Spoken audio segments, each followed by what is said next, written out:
every independent creator has their own, I want to call it a story on how they get to be an independent creator, whether it's easy or it's hard. So my question is, when you absolutely finalized that you wanted to do your independent comics, what struggles did you face in trying to create your comic, to get it out to the public, to have it published?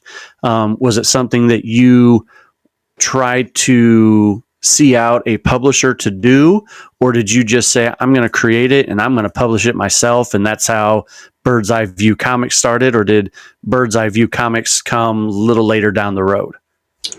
I would probably say the first question I think you asked was like, what were the challenges of even getting this started? One of the biggest challenges is yourself, your own. Darn it, I can't think of the word. I'm sorry, but it's like, are you able to do this? Can I do this? Will I be? I mean, I look at comic books and I look at what has been done, and I'm like, man, this stuff is fantastic. Can I do this? And everything. So that's one of the biggest challenges. And I had to break through that challenge and say, you know, I'm going to do it my way. I'm going to do it the way I wanted to. And I knew that if I did this, will I submit it? Will I see if somebody will pick it up or something like that? And it's such a very difficult market to really get into. You know, I did do Shadow Knight at one point, and I went around conventions and everything, and I get my critiques and everything like that. But it's such a competitive market, so it's really hard to kind of break into it on your own. So that was kind of like the second thing, and then the third thing was the technology.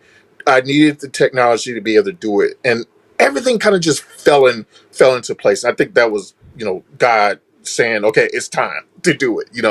Everything just came in line. I ended up getting an iPad. I ended up getting an iPad Pencil. My friends started showing me, some of the programs and stuff like that, like Comic Draw and Procreate and everything. And one of the biggest things I was worried about was lettering. I'm like, I don't want to hand letter. I don't draw. I don't write very well. So I definitely don't want to hand letter. So how the heck am I going to do this? And I did letter with Shadow Knight, but it was very clunky the way we did it back then. And I just wanted something that was going to be a little bit easier. And that's when Comic Draw was introduced to me, and I was able to like drag the pencil. It created a bubble. I can type inside the bubble.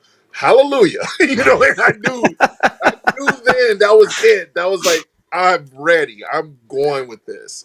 And that was what it was. And I think it was the last hurdle I had to get through was the